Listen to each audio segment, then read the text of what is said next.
Welcome back, everybody, to Exit 99 Sports. My name is Caleb Deloach, and I know last episode I told you Cody would be back here with me this time. He was at Disney World, but unfortunately, he was not just infected with fun and happiness at Disney World. Also came down a little bit of the yuck that everybody else in the world, I guess, feels like they have right now. So shout out to Cody. Hope he starts coming around, feeling better soon. Missed him on the show, missed him on our last couple of Jackson basketball broadcasts as well. So I hope he gets to feeling better soon. But for those of you watching and listening, you will be stuck with just me here once again, whether you like that or not. I'm sorry. Yeah, it's been a great week of, local high school hoops. I have had a great time. Like I have said, I call Jackson basketball games on the radio. And we had 2 overtime games this week. So, I had a fantastic week. There's a lot of other really good games, a lot of teams playing well, and some teams kind of running into some really big issues. And we'll go ahead and get into that now. I'll start off with some of the local games here, Cape Jackson area. I guess I can just go straight into the Jackson game against Charleston on Tuesday, February 4th, this past week. The Indians won that 75-67 in overtime. And in that ball game, Cole Deck had 42 points. Yes, 42. Crazy game. He just balled out. I brought the scorebook here with me.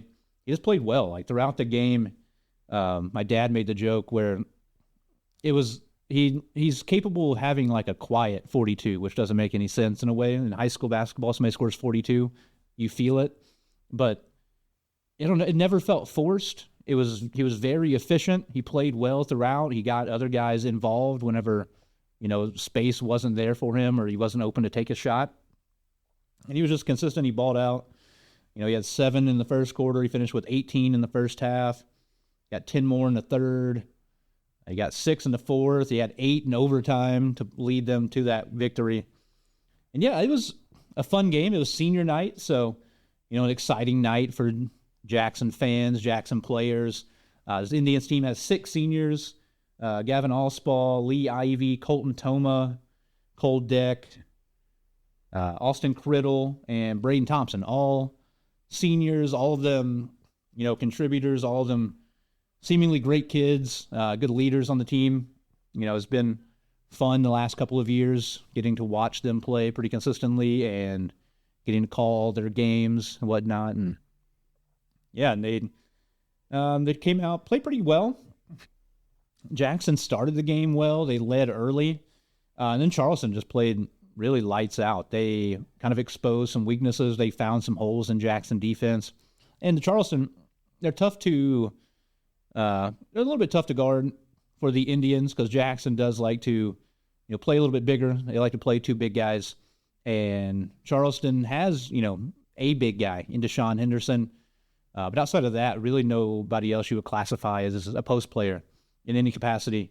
And so that made things a little bit tougher. They had to match up with a lot of smaller guys, tried to stay in front of people. It was tough for them at times. And a lot of players on Charleston played well. They made a ton of shots, Shandon and Clark, Lane, they were all hitting a lot from the perimeter. They shot the ball really, really well, made things tough on the Indians. But, I've said it over and over and over and over again this season. This Jackson team plays well down the stretch in games whenever it's close. They have, those 6 seniors I mentioned. A lot of those guys are out there on the court throughout the game. And so they provide a lot of that calm, steady leadership. And you have a guy like Cole Deck you really trust. You could just throw the ball to, and he'll score at will. And so, they just steadied the ship. They got enough buckets here and there. I don't know what happened on the last possession of regulation. The Indians went down. They scored, go up by 2. And then off the ball, Jackson just lost their man down low. Player got wide. I think it was Shilan Henderson. He just open with nobody within 5 feet of him under the basket. He scored. But, that maybe frustration or disappointment did not carry over. They came out, dominated overtime. It felt like Charleston was a little bit out of gas, but Yeah, Jackson came out, dominated overtime. Koldeck got to the rim at will. He had 4 buckets all in the paint. So, yeah, it was awesome. Phenomenal night. Great time by him. Great fun to watch him. 42. I didn't put in the most research trying to find, what the actual, any records are, what, high scoring stuff like that is for Jackson history. I know Blake Reynolds had a 40-point game, I think his senior year, which was 10 years ago. But outside of that, I think that's definitely the most points anybody has scored in that time period. And, I graduated a couple years before Blake, so I don't remember anybody while I was in school putting up any numbers like that. So, if that's not the most ever, that is the most in 20-plus years. So, great effort by Cole. Phenomenal game. He was incredible. And Jackson got the win. A lot of people expected them to win. It was a little bit tougher than people might have thought, but Charleston's a good team. Coach Jamarcus Williams, one of the best. He has his guys playing the right way. They've improved insanely much over the course of this season. They're super young, and so that is a very good team, and they're going to be very good for the next couple of years. Moving on, Cape Central, who last week I did a video, and I just talked about, wow, Cape, everything is going right. They're playing incredibly well. There's everything they did was fantastic. They played Hillsborough, won by 13, held them to just 40 points. Friday last week or the week before, they played Poplar Bluff, who was really banged up, held them to 35 points. And then on the next day, they played Jeff City, held them to 34 points and won by 10. And I genuinely thought, Cape, the sky is the limit, to use a really, boring thing to say. They were playing incredibly well. The defense was phenomenal. And there was nobody I thought that they couldn't beat or at least hang with on their schedule the rest of the way. And then they travel up to CBC on Tuesday, and they lose that 74-49. Not great. Unexpected for me by far. I was in a message thread with the guy who calls our games for our station, Ryan Winkler, and, he was just like, score is this, the score is this, and I was like, what is happening? But I know, so in that ball game, I wasn't there, I didn't see the whole shebang of, how everything went down. I know that Tyshandre Edwards came away with the hand injury. And I guess in that game, or maybe sometime later on, Marquee Mills is injured now. He did not play in Cape's most recent ball game. So I have no clue how that really impacted the game. I know Tyshandre Edwards obviously is the leading scorer on the team, the best player, best all-around player on the team. Yeah, I was just pulling up the updates Ryan was sending us. He said at halftime it was 47-22, and he said, CBC was just really shooting the lights out, and there was just nothing Cape could do really against them. And I knew going into it to be tough. CBC is really big. They have several 6'5" to 6'8" kids on the team, so I knew that'd be a big test. CBC, obviously, Metro Catholic Conference, one of the best programs in the state. Nothing to hang your head about losing to, but just the margin kind of did surprise me. But then also knowing Edwards went out with an injury, not surprising to see the way things kind of ended up going. But shout out to Mateo Rivers. He finished with 20 in that ball game. Cool to see him really step up, take on a scoring load for that team. And he's going to have to, especially with Tyshandre out. I don't know the status of Marquee Mills. Like I said, he sat out their most recent game. And so I am hopeful the Mills is back for him down the stretch. But if not, things are going to be really tough. But Mateo, regardless, will have to definitely step up. And the other guys around him, Goliath Morris-Young, Antonio Sims, people got to start stepping up around them and knock down shots. Other places in Cape Girardeau, Saxony went on the road to St. Vincent. They dropped that ball game to St. Vincent 51-33. And then Notre Dame hosted Malden, makeup game due to some illness on Malden. Malden, bad year, really bad year. Struggling mightily. Came into the game winless, and they came in 0-16 into that game. And Notre Dame won that 78-43. The big note there, Kolton Johnson balled out. He had 36 points. He made 10 threes, which is a school record. So, I mean, anything you didn't already know about the kid, you know it now. He can shoot the lights out. If you give him space, he will make you pay. He's the all-time leader in threes made for a career. I think he broke that as a junior, which is crazy to say. He reached the 1,000-point mark earlier this season, and now he broke the school record for threes in a game with 10. So, awesome night for him and great, kind of bounce-back win. That was a big bounce-back win for Notre Dame, kind of get the confidence back. They struggled really bad the week before. They played great teams. They went to Nixa. They played Jackson and took two really close losses. And so it was good to see them kind of get the momentum rolling the other direction for them. And then they had to play again on Wednesday. They faced off with Woodland, state ranked in Class 3, District 2. Really fun team. I hope a lot of people got the opportunity to watch in person or online because Woodland is a great team. They have a million guards that all can do the exact same thing. It feels like they just have a factory making like 5'11" to 6'2" guards that can all handle and shoot. So they're a lot of fun to watch. They love getting up and down, pressuring. And Woodland did come up with that victory, 70-66. Like I said, both teams played really, really well. I wasn't surprised by the outcome per se. I thought Woodland was the better team.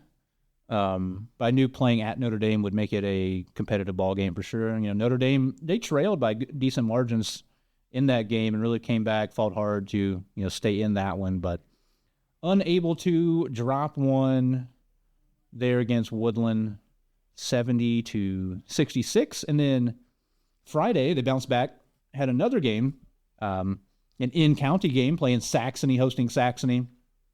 It was cool. They had this girl-boy doubleheader, which most teams in this area don't do, or at least in this immediate area don't do. It's usually JV boys, varsity boys games.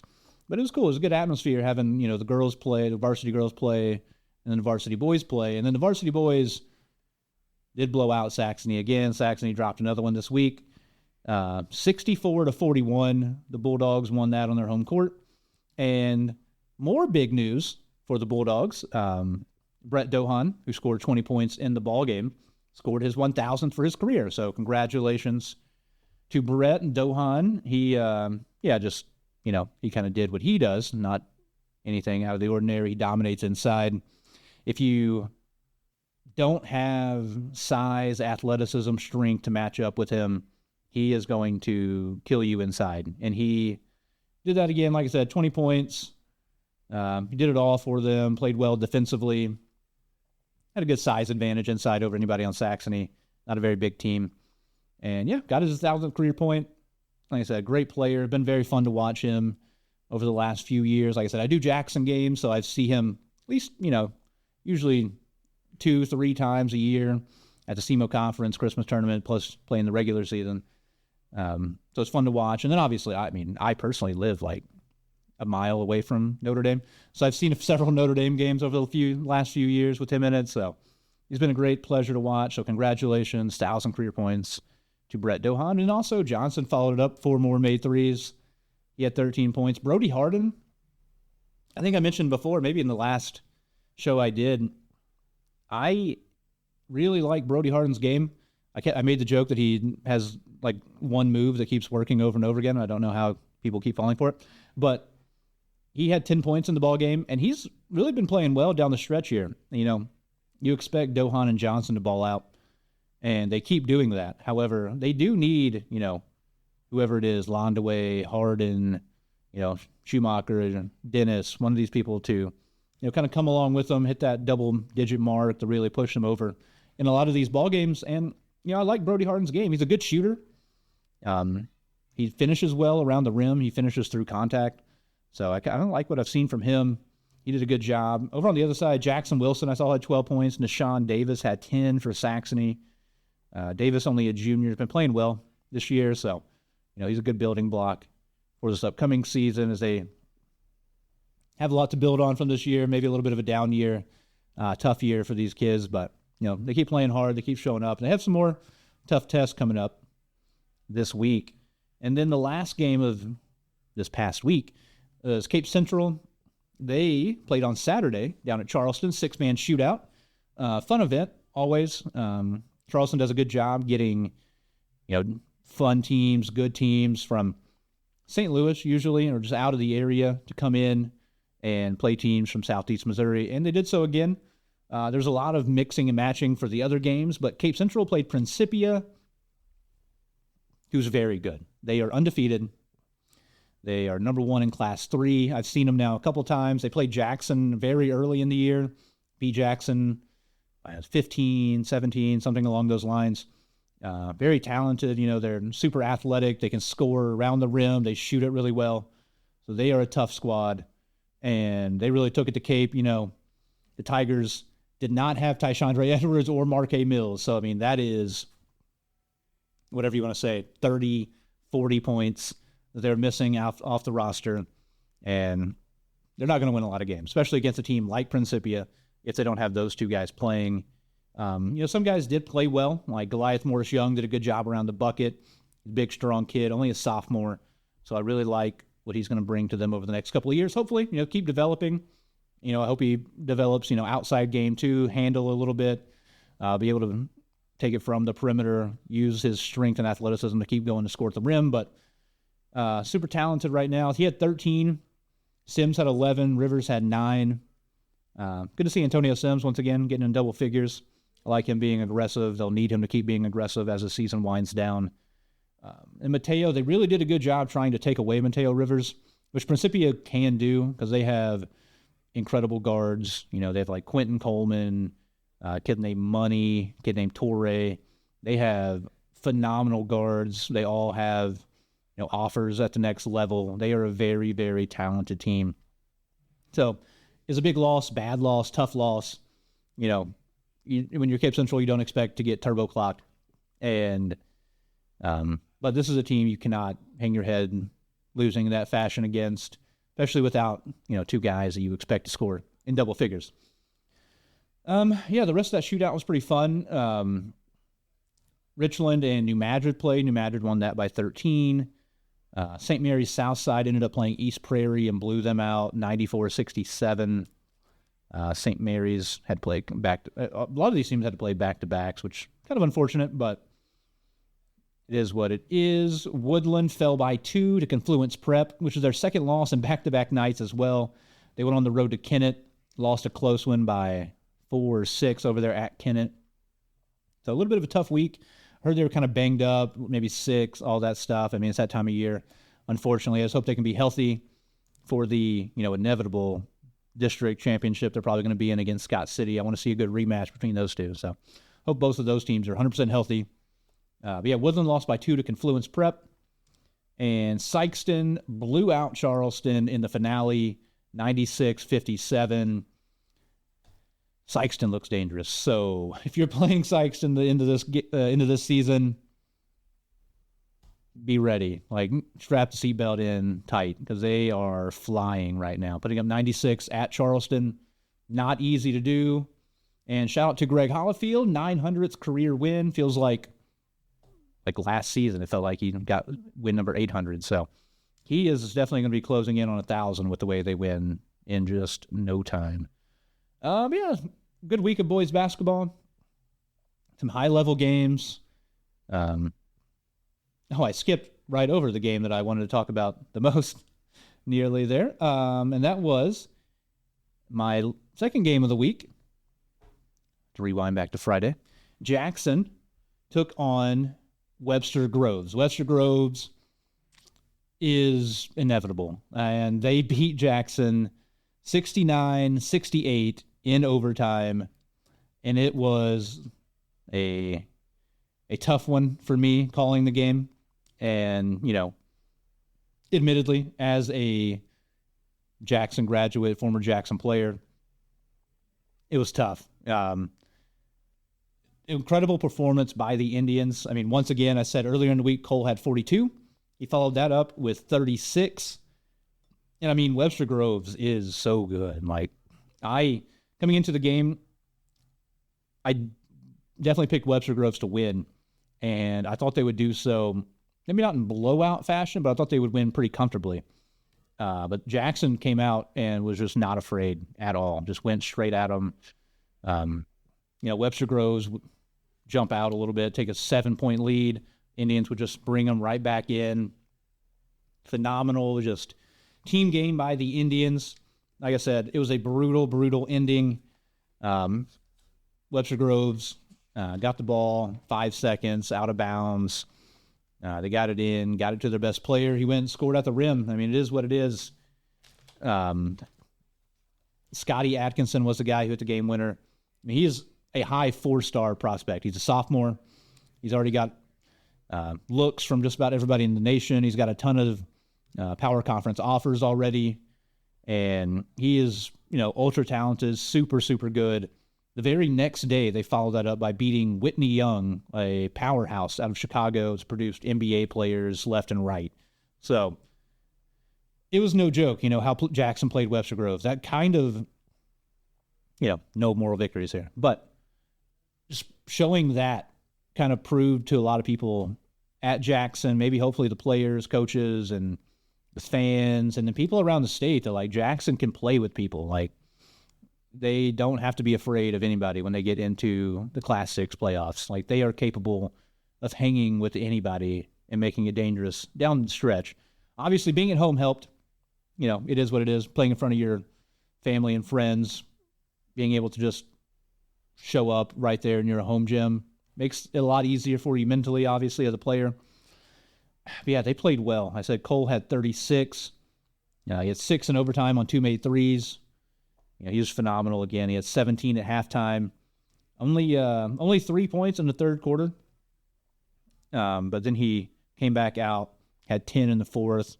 Just hit big shot after big shot, man. He was just ice cold again, just hitting threes when they needed them. Knocked down the 3 to tie it for Jackson. Tough shot, too. I mean, everybody in the gym knew who the ball was going to. He still got it, made a deep 3 on the left wing. Kid's good, man. The kid is good. And he was doing it against, like I said, Scotty Atkinson. Scotty Atkinson was guarding him. He's 6'3", heavier than Cole, probably about 10, 15 pounds. He's the one with offers to Mizzou and West Virginia and other places. They also have another kid on Webster Groves, Miles Simpson. He finished with 9 points. Atkinson, I had him at 28. It's a bucket, too. But the Simpson kid had 9. He's considered like the best freshman in the state of Missouri, maybe, and one of the best in the country. He's got D1 offers, several of them already. So just a super, super talented team. Webster Groves is one of those programs, too.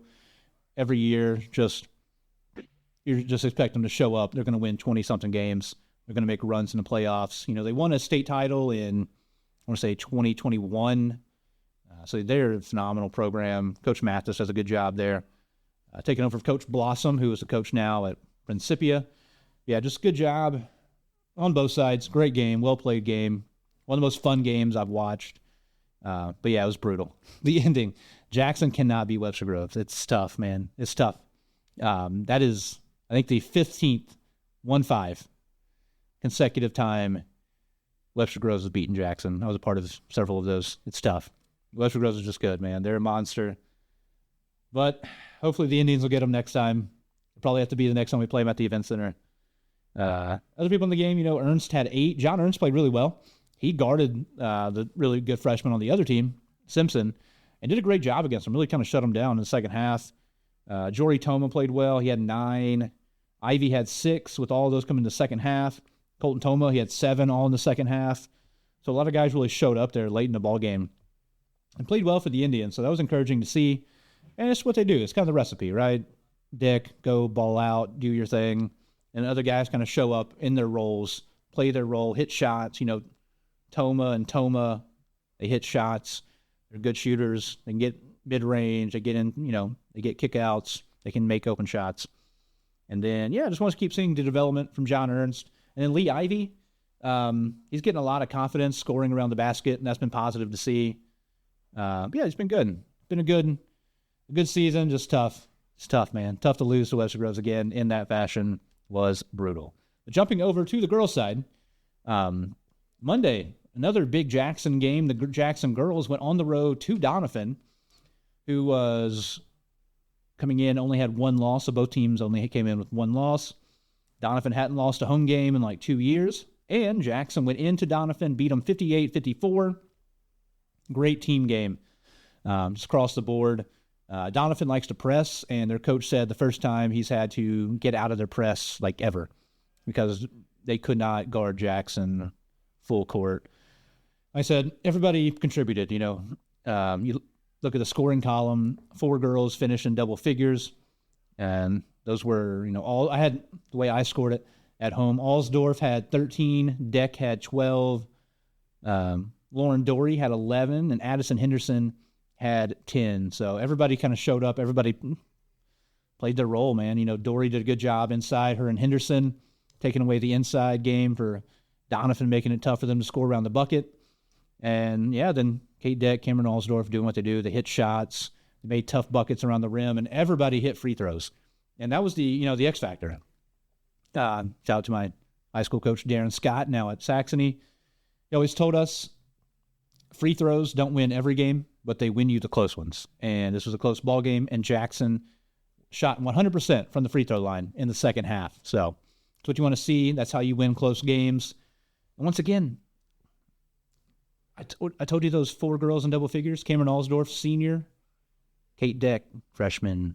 Dory's a freshman. Henderson, the freshman. Like, all those girls knocking down free throws on the road, tough environment, small gym, packed in there, a lot of loud people. Stepped up, made shots when they needed to.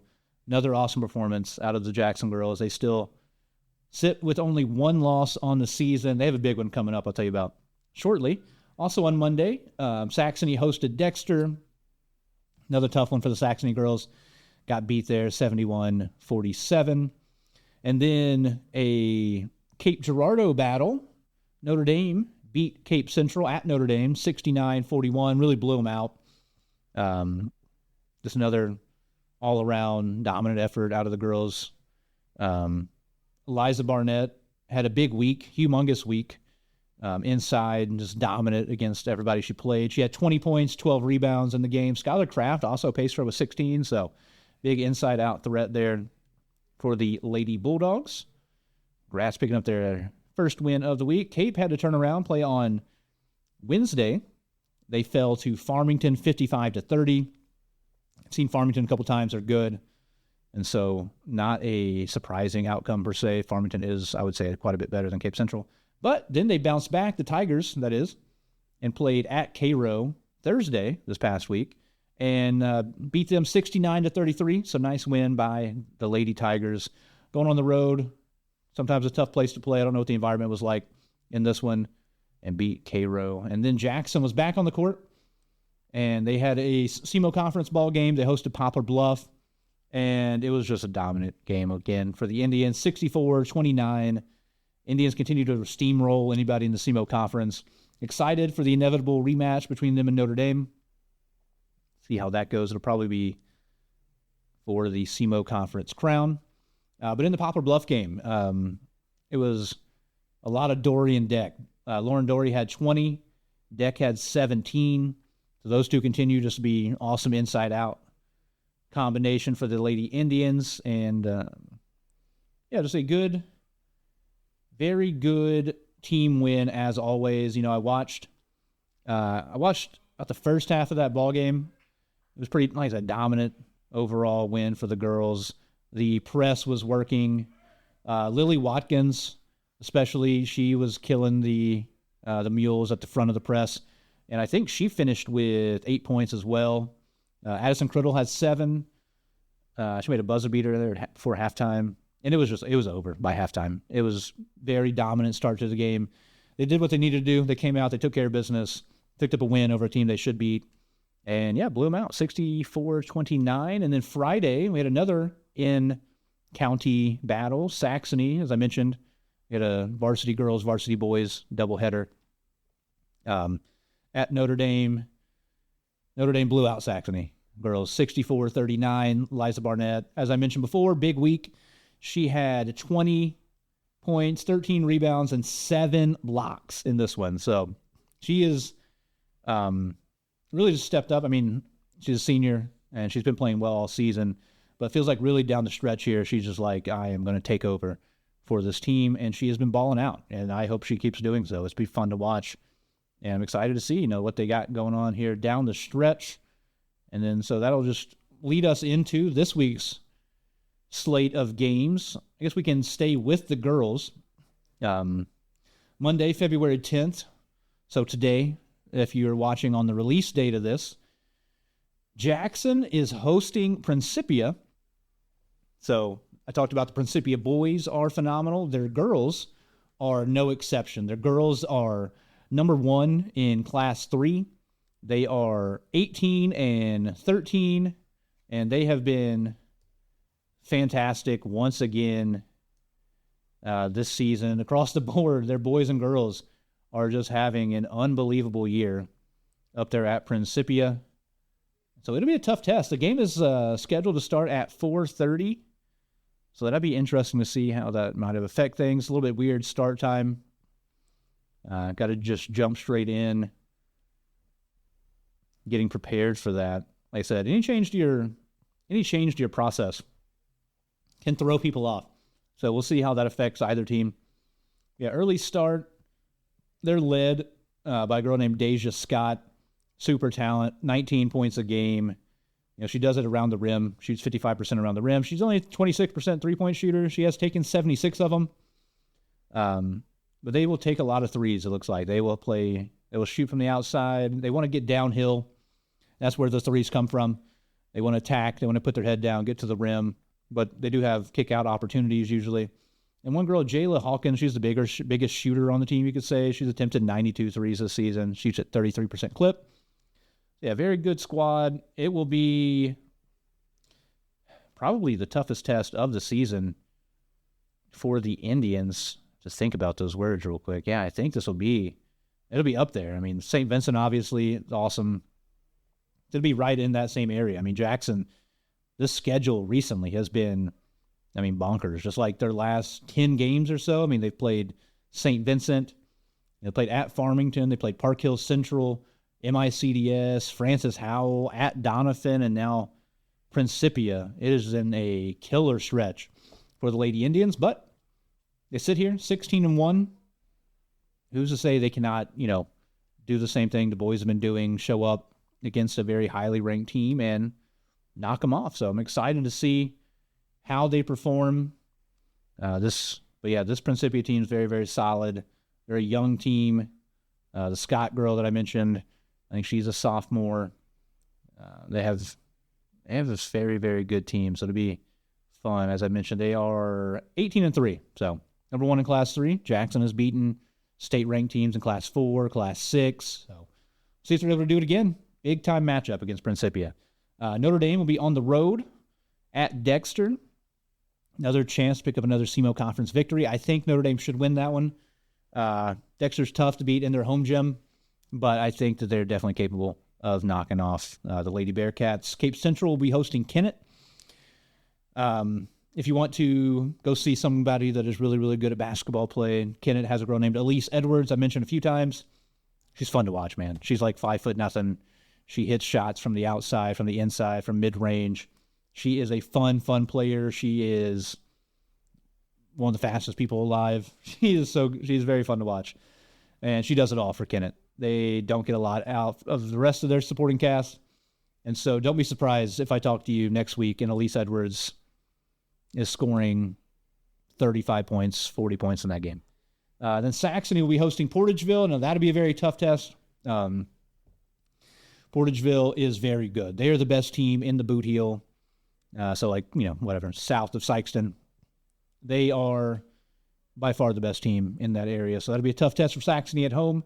Hopefully, the Crusaders can, maybe pull off a humongous upset, but would not surprise me to see Portageville come up the victor there. And then Cape comes back, has to play at Poplar Bluff Tuesday. So that'll be a tough test for the Tigers. I think they're good enough to beat the Poplar Bluff team. I think it'd be a pretty good game, though, especially playing on the road. Never easy to go on the road in conference. Notre Dame will be hosting New Madrid. It's another game I expect the Bulldogs to win. I think they're going to dominate inside as they have been doing of late.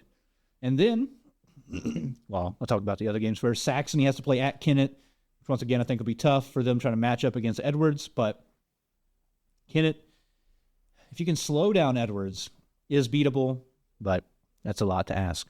I think Cape will be hosting Dexter, and I think that'll be a good game. It should be an even ball game as well, especially playing at home. I think this is a game the Tigers could win against the Lady Bearcats. And then we get to the big one Thursday, February 13th, Jackson at Notre Dame.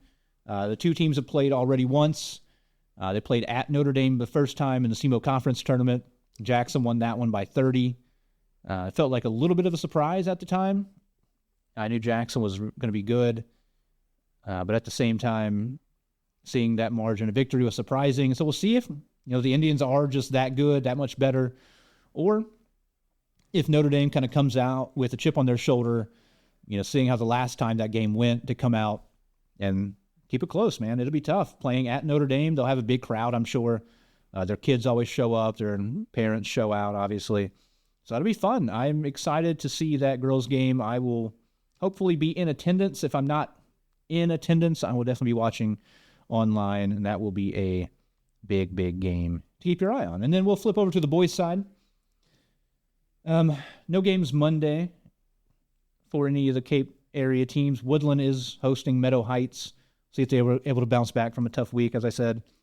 Tuesday, Cape will be hosting New Madrid, which is definitely a gettable game for the Tigers, but it will depend on who is healthy.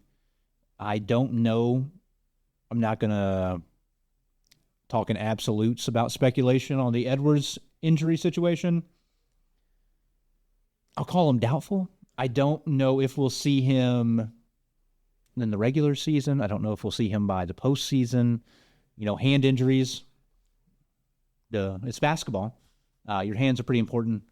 So depending on the severity of the injury, we'll see. So hopefully there's no big breaks. If there is, we might have seen the last of Edwards this season for Cape Central. But if Marquee Mills is healthy, I know it's something leg-related. We'll see what the severity of that is. If he is able to go, I think this is a game Cape should be able to win. They're 14-6. New Madrid 5-11. They've been playing better as of late, but still having a rough year, down year. They are decent sized inside. That's where their senior leadership, kind of returning from last couple of years, really good teams is. Ramon Brooks is good inside. He's very talented. He's been an automatic double-double guy all season. And they have Marvion Cranford. For those of you that aren't familiar, big dude, 6'4", 250, 270, big kid. So they're a handful inside.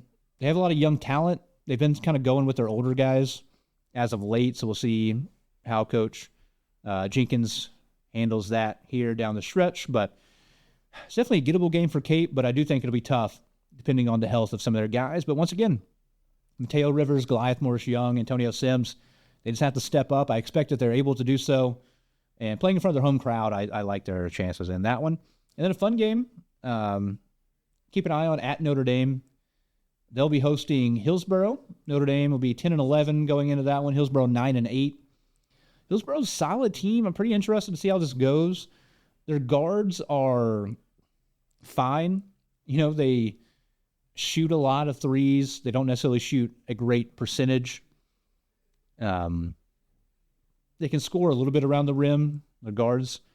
But they mainly are just get the ball into Greg Robinson, their phenomenal center. He's 6'8", 230, super athlete, high jumper. If you let him get it around the rim, he's going to be trouble. So that'll be a fun matchup. Him versus Dohogne, how's that go? It's going to be kind of curious. I'm very curious to see how they handle it. Notre Dame, not the biggest team around. Dohogne inside. So we'll see how they do handle that. Him and Hudson Dennis will play well, but I know from experience, Greg Robinson is capable of drawing a million fouls. It might help playing at Notre Dame. Jackson had to go play at Hillsborough, and Robinson shot 23 free throws. 23. It was I was going and saying it was tough to watch, but he's tough. He's a good talent, good shot blocker. So they'll have their hands full inside. So that'd be a good game. I'll definitely be watching that one. And then Saxony goes on the road to Jefferson. Jefferson's 12-8. So good test once again for the Crusaders. See if they're capable of going up, north and knocking off Jefferson. Saxony's 6-15 right now. Tough season. A lot of turnovers still, like I keep mentioning, but still tough. But I hope those guys keep hanging on to the rope, keep playing hard, finish out this season, and just keep growing. And if, none of that interests you, there's a lot of really good small school games. I'll quickly mention the few I have written down here. Dexter at Bell City, Campbell at East Prairie, super interesting. A lot of out-of-conference small school games. Campbell at East Prairie, super interesting. South Pemiscot at Richland, Bernie at Hayti, Oran at Bloomfield. All really, really, I think, evenly matched games. It'd be really interesting to kind of see how those go. Then Thursday, Saxony will be hosting Chaffee. It'll be a tough matchup. Chaffee's no joke. They played Jackson nearly to single digits in the Christmas tournament.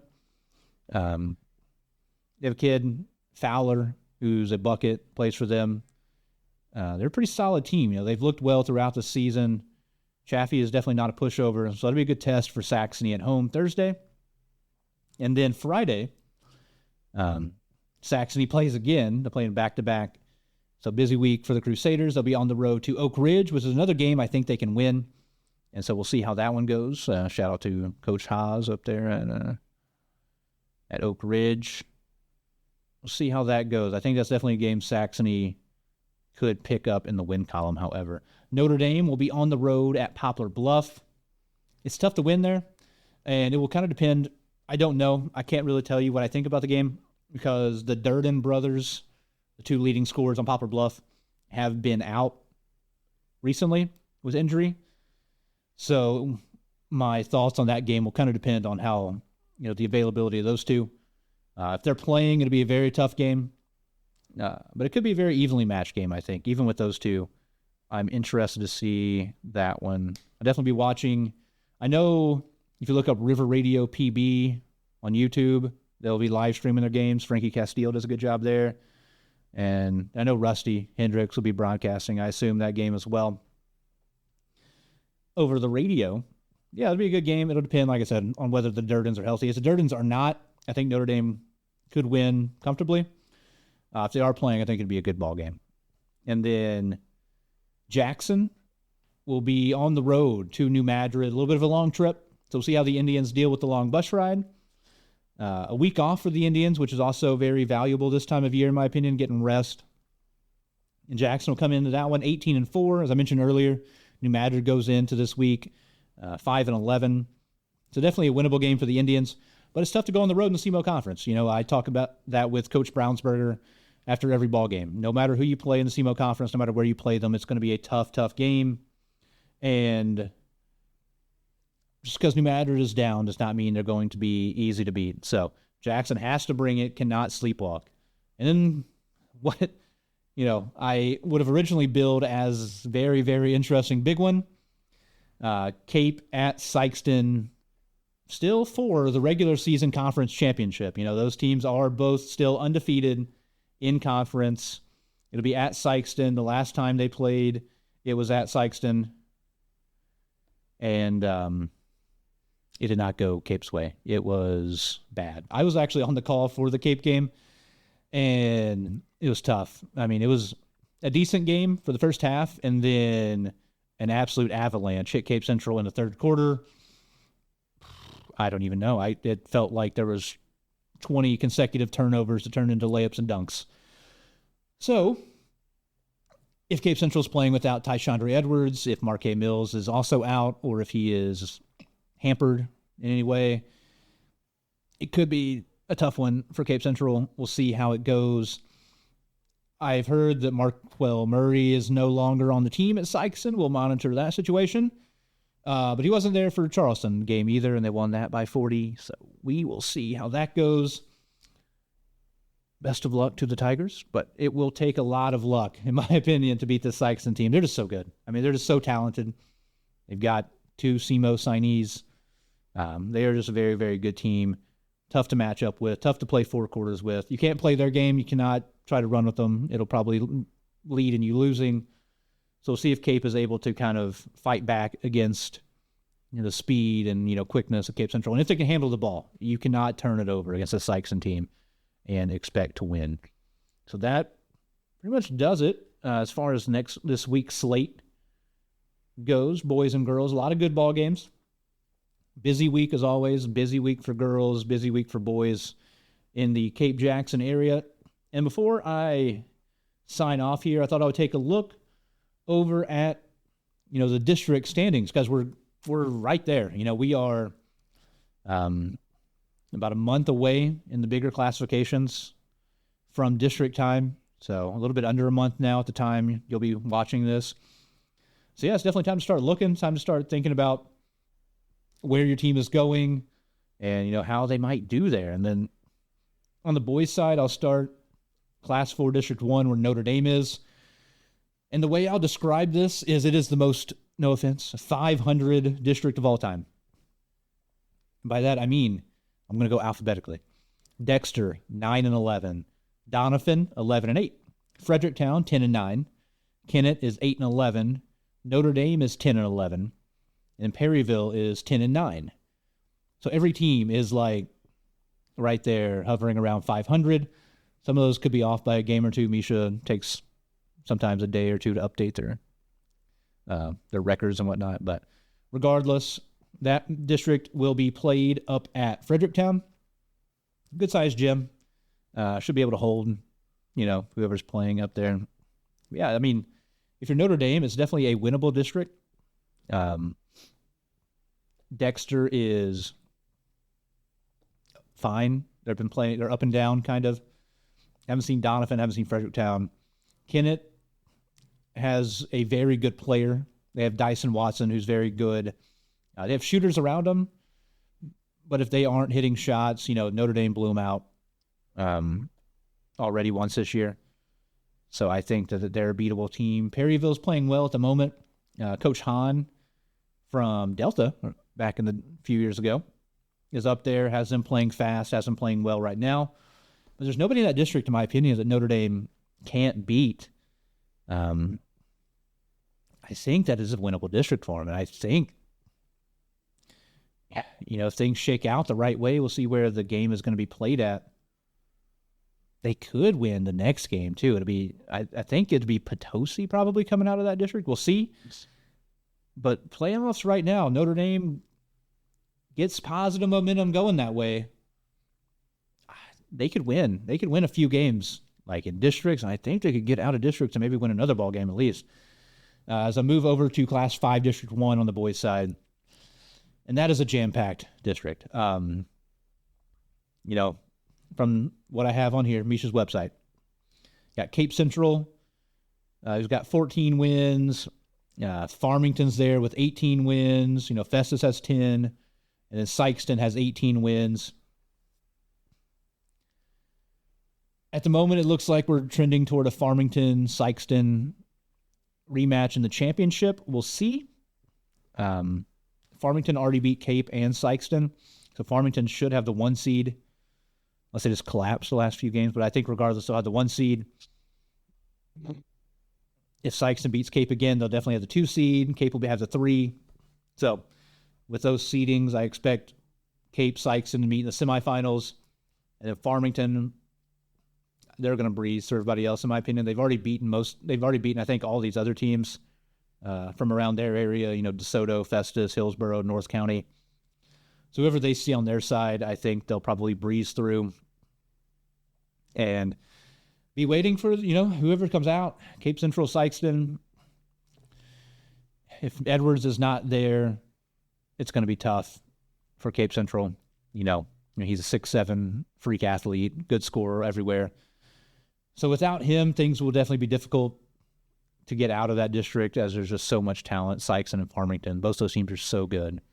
I think it'll be tough to get out of that one. And the district will be played at Farmington. So good luck. Going on playing probably a road game in the district championship against presumably the 1 seed in Farmington, and then we will flip over to Jackson is in Class 6, District 1. And it'll be interesting, right? So the district, I'll leave out the two I'm going to talk about the most here. You have SLU, good team, talented. Seckman, Oakville, Melville, Lindbergh, Fox. Fox is probably the worst team in the district. They're sitting at 3 wins.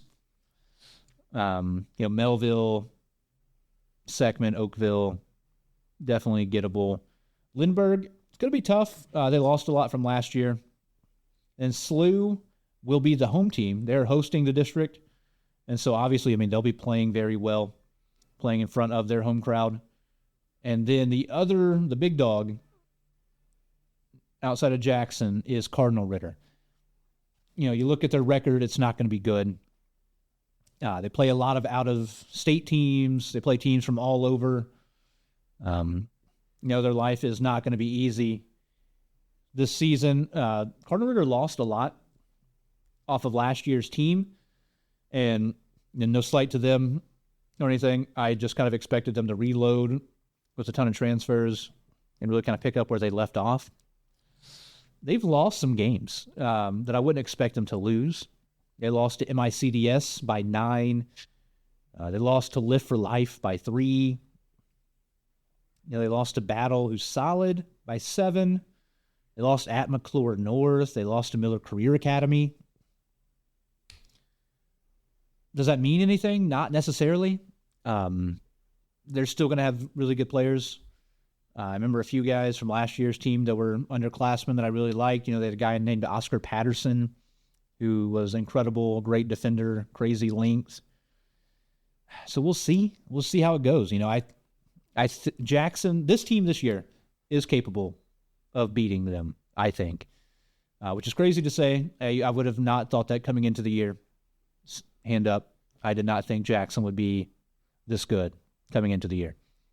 But they play hard. That's boring and cliche, but they do. They play good defense. They're all bought in. They're all locked in. They're focused. They play winning basketball. They make plays down the stretch when they need to. And they have a guy that can score 42 points, which never hurts. So it's going to be interesting. I think this is a winnable district, we'll say, but it will also be tough. You're going to be playing on the road. You're going to be making the road trip up to St. Louis. And it's worth mentioning, if you are playing Cardinal Ritter is like a block away from SLU High. So that stinks. If you are Jackson, you're going to be playing a road game. You're going to be playing road games against everybody. Everybody else is from St. Louis. You are not. So Jackson fans, once we get to that point, hope you travel well.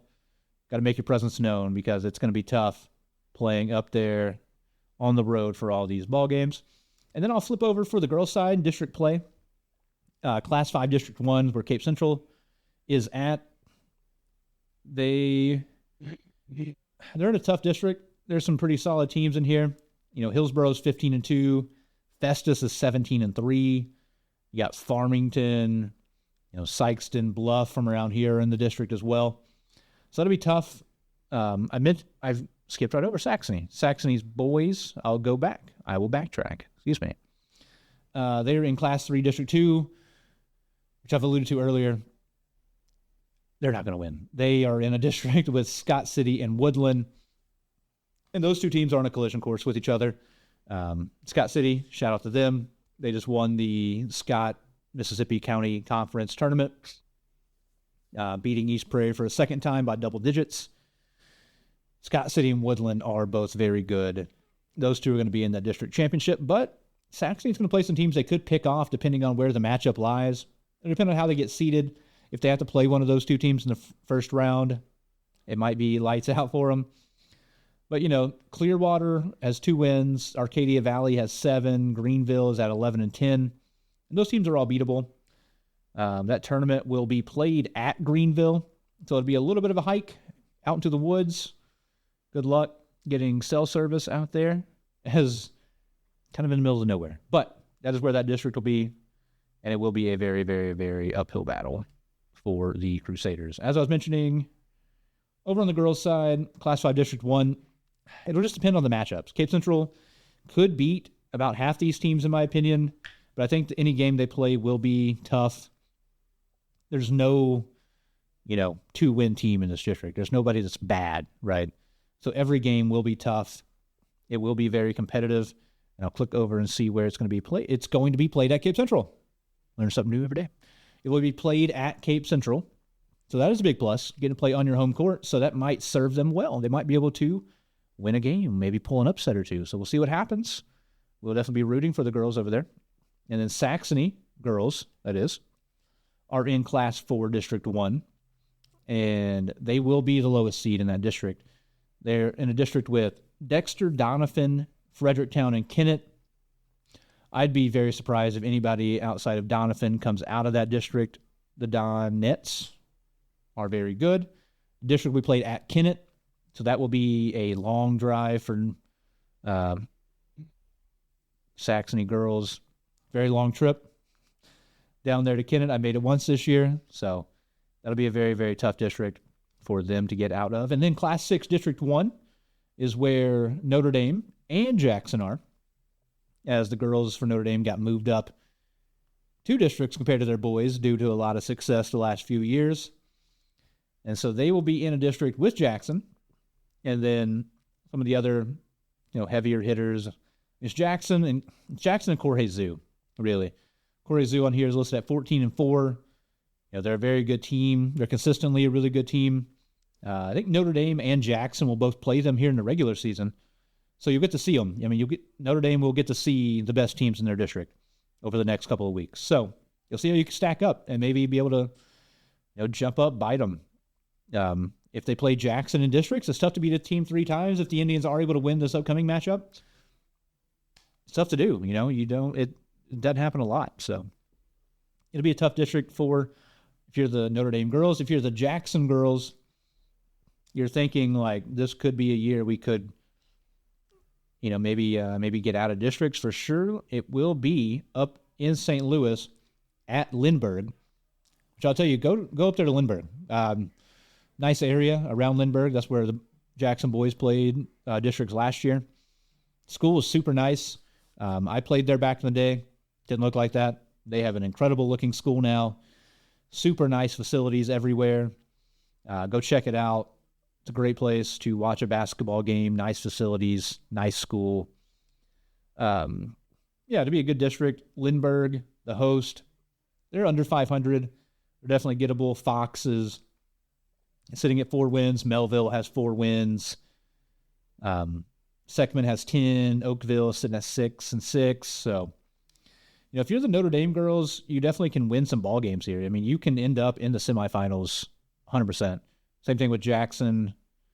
But I would expect to see, I don't know, we'll see. They're going to play head-to-head. So if Jackson beats Notre Dame and Corey Zoo, the Indians will be the 1 seed. If Corey Zoo beats both of them, Corey Zoo will be the 1 seed. So we'll be able to play that one out in real time as all those teams do get to play each other. So that is all the me talking about district talk, just kind of reading names off the screen there. Yeah, it was a fun week of basketball. I keep repeating over and over again. It's going to be another good week. Pretty busy slate. I will be on the road on Valentine's Day. Shout out to my wonderful wife, Brooke. On Valentine's Day, I'll be calling the Jackson game at New Madrid. So if you want to listen to me talk more than you already are, I'll be calling that on 104.7 The Bridge. You can find us on your radio or online. And then, check out the Cape Sikeston game Friday night. They usually live stream their games. Sikeston Public Schools does, or friend Ryan Winkler for our station. He live streams as well. Cape Public or the Cape Central Sports on YouTube. He'll be live streaming and calling the game on YouTube and on the radio as well. And then Rusty Hendricks, like I said, does all the Notre Dame games. And then when they're at Bluff, you can also watch a live stream. They live stream all their games over at Poplar Bluff as well. So that just about does it for me. We're nearing the end of wrestling season as well. They are about 2 weeks from districts. So we are getting into the real nitty-gritty over on the mat. You know, you just got to hope for health this time of year if on the wrestling mat. That's what a lot of it comes down to. So hopefully we see a lot of area people, a lot of area wrestlers, that is, get out of districts, make it up to the state tournament. That'd be exciting. Definitely something to keep an eye on for all you wrestling fans and for all you non-fans. Definitely go check it out. It is a lot of fun to watch. Even if you don't necessarily understand what's happening all the time, the scoring, etc. It's a big environment, a loud, fun environment. There's always a lot going on everywhere. So yeah, get out, go check out some good sports action here in the area. There's a lot of awesome basketball this week. And yeah, we're getting down here into the regular season. We are closing in on postseason play. So once again, thank you all for watching. Thank you all for listening.